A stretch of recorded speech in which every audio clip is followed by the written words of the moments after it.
नमस्कार, Shubhangi blouse and kitchen मध्ये तुमचं मनपूर्वक स्वागत करीत आहे। आज आपण काय करणार आहोत, जे सुगडाला लागतं ते साहित्य तुम्हाला मी सांगणार आहे।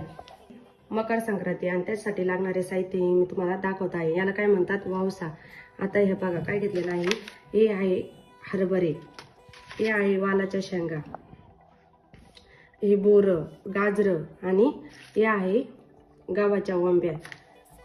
हा ऊस आहे आणि ह्या डिंगऱ्या घेतल्या आहे।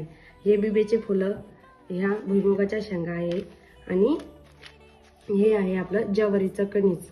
आणि हे मेन गोष्ट म्हणजे काय आहे, हे तीळ। हे संक्रांतीसाठी आपल्याला खूप आवश्यक असते, याचं जास्त महत्व आहे। आणि हे आहे आपले तिळगुळ।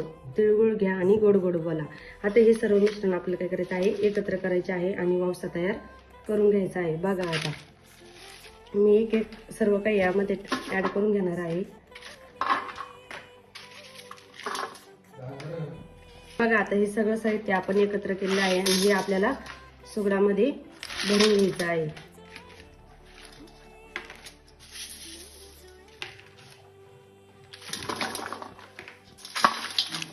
छान प्रकारे वर खाली करून घ्या आणि आपल्या सुगडांमध्ये भरून घ्या। खणाला तुळशीचा खण म्हणतात आणि हा मोठा खण हा आपला खण असतो। बघा हा तुळशीला ओवासण्यासाठी असतो आणि हा आपल्यासाठी असतो। प्रत्येक सुगडामध्ये सर्व काही भरलं गेलं पाहिजे।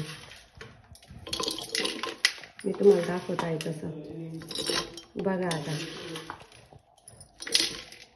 हे छोटे खण ठेवून द्यायचे आहेत,